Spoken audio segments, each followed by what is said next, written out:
Okay guys, nagamit tayo nito. Kamote to. Sweet potato. So hiniwa ko na siya ng ganyang kaliliit para mas maganda, mas madaling maluto.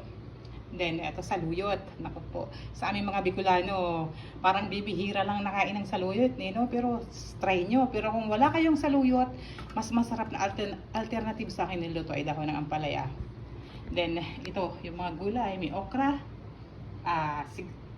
Ang tawag dito? Yun muna, bataw. Okay, sitaw. Saka maglalagay ako ng sili para mas mabango yung sabaw. Yung niluluto natin. Mabango, mas maganda pag may siling green. Pampadagdag aroma. Then, hindi mo mawala yung luya. Yan, sibuyas. Okay, sigarilyas pala yan, guys. Yun, ang hirap pagka nakakalimutan mo yung tawag, no? So, simulan natin ang pagluluto. Okay guys, dito tayo.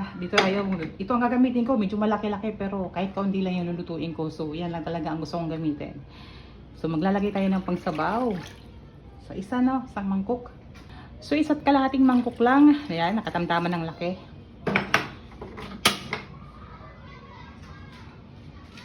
Papakuluan muna natin yung tubig, no? Pero habang nagpapakulo tayong tubig, lagyan natin itong mga pangsangkap. Ayan, so luya. Sibuyas, isang katamtamang laki ng sibuyas lang yan guys. Nako, sa aming mga Bicolano, bihira magluto ng ganito at bihira talaga.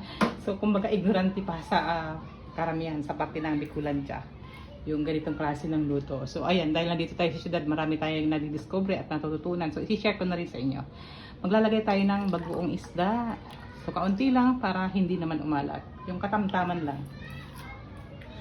Okay guys, nabili ko to sa Bulinaw nung nagbulinaw ako. Naku po, ang bango at napakaganda ng kanilang bagoong isda. Kukulaan muna natin yung paunahan natin tong pakuluan para makuha natin yung flavor ng luya sa kanang sibuyas. Pero isasapay ko na yung kamote para mas lumambot na. Ito yung magbibigay ng lapot at yung manamis-namis na lasa ng ating niluluto. Okay guys, ganyan lang. Sa mga nasa baryo, kung may mga gulay kayong nasa paligid nyo, may bagong isda lang kayo sa kaluya. Ayan, ang sarap na ng kain nyo. May masarap na ulam na kayo nyan. Okay, takpan natin. Palalambutin natin yung kamote. Okay. Ayan, kung napapansin nyo, nakulo na siya, no? Pero hayaan lang natin siya hanggang sa yung mga 80% cook na yung kamote. Yung tipong may nadudurog na. Bago natin ilagay yung susunod na sangkap. Okay guys, check na natin. Naku, ang bango. Naamoy ko na.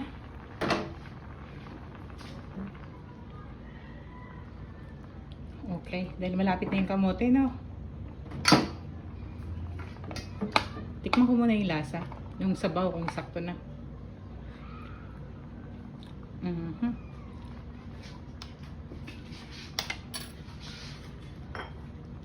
Mag-add pa tayo ng kaunting bagoong isda.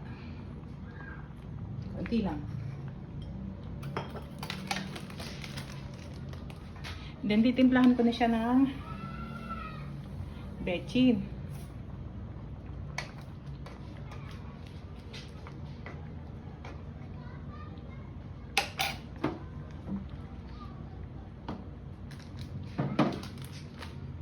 Ang bango niya dahil dun sa luya at bagoong isda.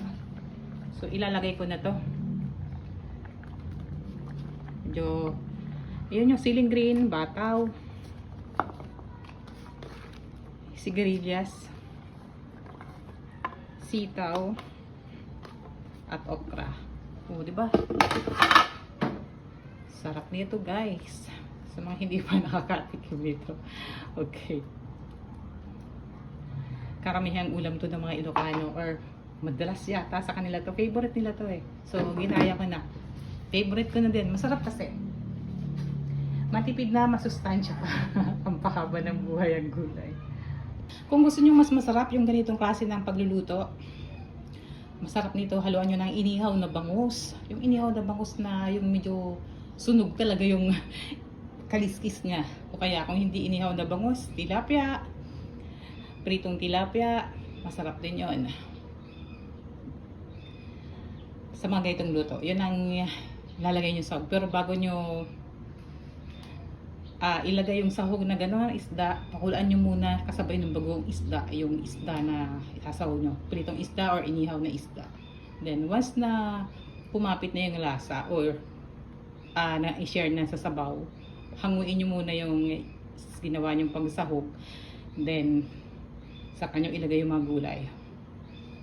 Pagluto na yung gulay, saka nyo na lang ibalik yung isda para hindi madurog, no? Pero ako, dahil may isda, ang gagawin ko sa isda, prito. So, gusto ko gulay lang. Yung prito, hiwalay.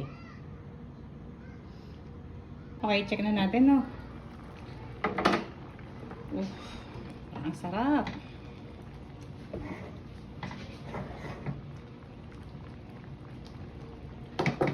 Okay na yan kahit hindi malapot yung sabaw, hindi ko dudurogin yung kamote.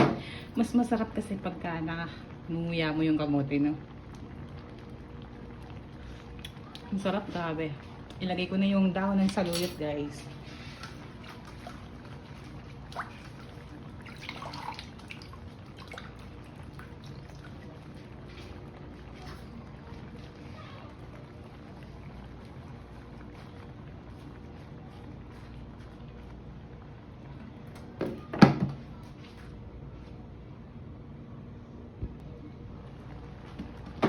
Halo na natin. Bumaba na yung saluyot, no?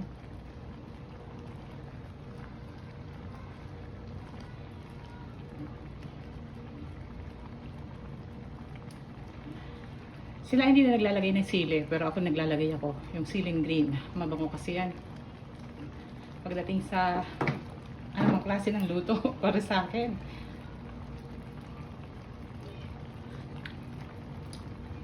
Check natin yung kamote.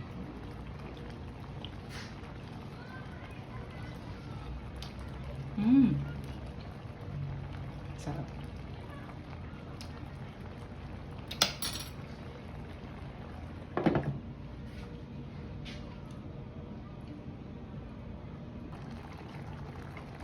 Okay na to, guys, luto na. Ayan, tikman na natin, no? Kain na tayo. Masarap to pagka ganito, bagong luto. Habang mainit pa, kailangan kumain na.